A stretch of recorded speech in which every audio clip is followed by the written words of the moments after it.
With the, okay, let me get this straight. Past. Past president of the Federated Florida Republicans Women's Club for the state. Yes, correct. And now Cindy is a radio talk show host for 600 AM. She's on from noon to 2. And you follow or Follow Laura Ingram. she follows Laura Ingram, so she's done great. We did an interview about 2 weeks ago. And it was fabulous. And Cindy is going to be interviewing Thursday Michael Cutler.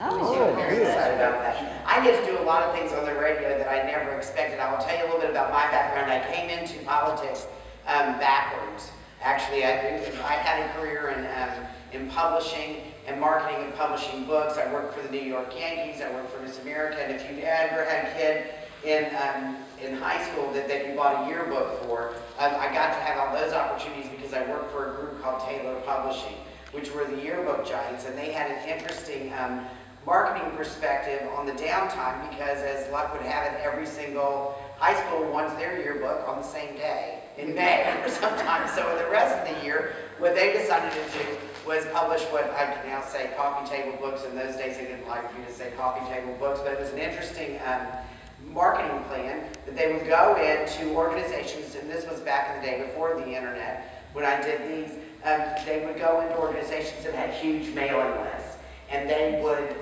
publish histories, like for the New York Yankees on their big anniversary. I got to do Phil Pepe's book and send him on about 600 book signing tours in the days when we still had Walden Books in the malls, and Barnes & Noble was just coming up. Anyway, so that was a wonderful job, and I didn't expect after I remarried my high school sweetheart when I was 38 to ever really go back to work again. It had been a fun life. I got pregnant when I was 40, and then 9/11 happened soon after, and I was losing my mind staying at home. And I thought, oh my goodness, the world is going to hell in a handbasket. This is not the world that I thought that any of my 4 children would inherit. I was throwing my shoes at the television nightly. And when I wasn't doing that, I was watching decorating shows. And my children that were in high school, they called it, at that time, they called it my embarrassing Christopher Lowell period, and said, please, mother, find something to do. And the next stop was I found a mayor's race because I was interested in politics, and I never had time really during the time that I lived in Dallas to devote to it. So I signed up for a mayor's race. They gave me the big job of volunteer coordinator, and I thought, well, my goodness, this is what I was made for. I can show everybody how to do everything. Little did I know I would be stuck in politics again for quite a time. That was 2002.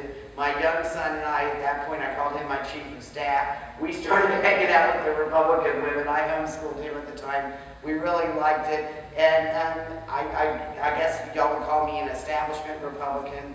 I went from there to eventually becoming the president of the state organization of the Florida Federation of Republican Women. We're the largest women's organization in the state of Florida, and certainly politically.